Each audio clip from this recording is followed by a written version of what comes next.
রাজ smart tutorial YouTube চ্যানেলে আপনাকে স্বাগত জানাই।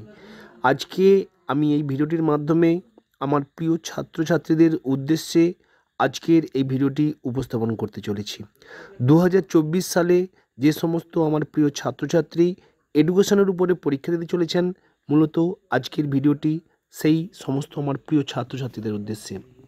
প্রথমে তুলে ধরব এডুকেশন 2024 সালের last and final suggestion. Group C, প্রতিটি প্রশ্নের মান 4।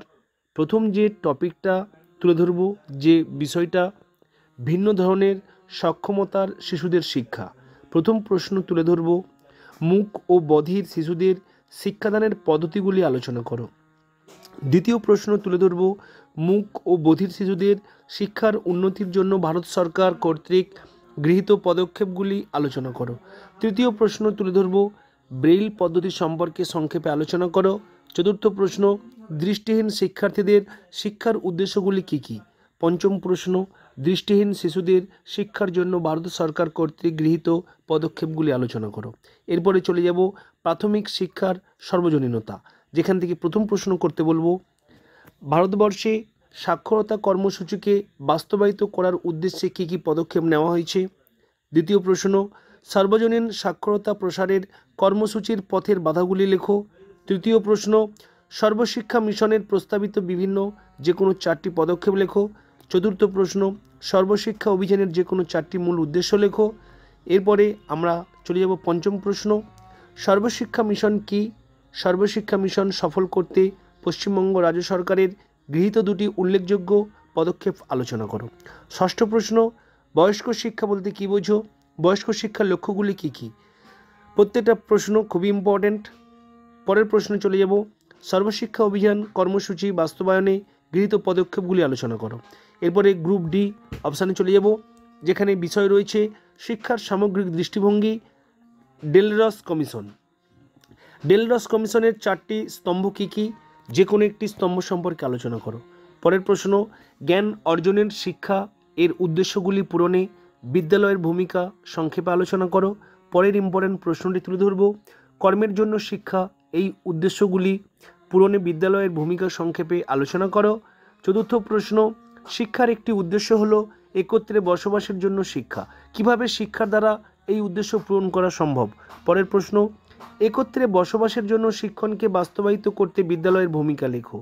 নেক্সট যে আমাদের বিষয় রয়েছে, সেই বিষয়টা হলো শিক্ষায় প্রযুক্তির ভূমিকা। সেখান থেকে যে প্রশ্নটি তুলে ধরব, প্রথম, সিস্টেম তন্ত্র কাকে বলে। শিক্ষা প্রযুক্তির বৈশিষ্ট্যগুলি লেখো। পরের প্রশ্ন তুলে ধরব, শিক্ষায় প্রযুক্তি বিজ্ঞানের অবদান সংক্ষেপে আলোচনা করো। তৃতীয় প্রশ্ন, শিক্ষাক্ষেত্রে প্রযুক্তির ব্যবহার সংক্ষেপে লেখো। চতুর্থ প্রশ্ন, কম্পিউটারের শিক্ষামূলক উপযোগিতাগুলি লেখো। পঞ্চম প্রশ্ন, শিক্ষাক্ষেত্রে কম্পিউটারের অবদান আলোচনা করো। এরপরে চলে যাব গ্রুপ এ, যেখানে প্রতিটি প্রশ্নের মান কিন্তু 8। প্রথম যে বিষয়টি রয়েছে শিখন, এখান থেকে প্রথম প্রশ্নটি করতে বলবো, গ্যাগনের শিক্ষণ তত্ত্ব সম্পর্কে আলোচনা করো। দ্বিতীয়ত, শিখন ও পরিণমনের সাদৃশ্য বৈসাদৃশ্য সম্পর্কে আলোচনা করো। তৃতীয় প্রশ্ন, বুদ্ধির সংজ্ঞা লেখো। সাধারণ মানসিক ক্ষমতা ও বিশেষ মানসিক ক্ষমতার পার্থক্য উল্লেখ করো। চতুর্থ প্রশ্ন, সাধারণ মানসিক ক্ষমতা কাকে বলে। স্পিয়ারম্যানের দ্বি উপাদান তত্ত্বটি আলোচনা করো। পঞ্চম প্রশ্ন, আগ্রহের সংজ্ঞা দাও। শিক্ষাক্ষেত্রে আগ্রহের গুরুত্ব সম্পর্কে আলোচনা করো। ষষ্ঠ প্রশ্ন, পরিণমন কাকে বলে। শিক্ষাক্ষেত্রে পরিণমনের ভূমিকা আলোচনা করো। সপ্তম প্রশ্ন, মনোযোগ বলতে কী বোঝো। মনোযোগের ভূমিকার মূল্যায়ন করো। পরের যে নেক্সট প্রশ্ন তুলে ধরব, ক্ষমতা কাকে বলে। শিক্ষাক্ষেত্রে থার্স্টনের বহু উপাদান তত্ত্ব চিত্রসহ আলোচনা করো। এরপরে চলে যাব শিখন কৌশল।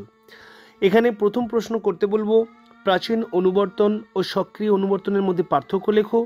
দ্বিতীয় প্রশ্ন, শিক্ষাক্ষেত্রে প্রাচীন অনুবর্তনের গুরুত্ব লেখো। অপানুবর্তন কাকে বলে।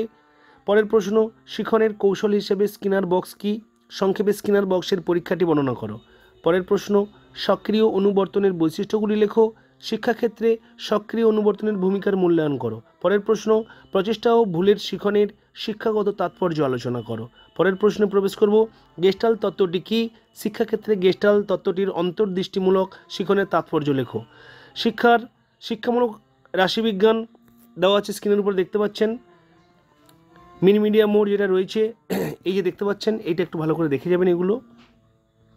আচ্ছা, এই দেখুন পরপর রয়েছে পরিসংখ্যান বিভাজনের মধ্যমান মিডিয়ান, এটা করতে হবে, এইগুলো একটু ভালো করে দেখে যেতে হবে। আচ্ছা, এবারে গ্রুপ বি এ চলে যাব।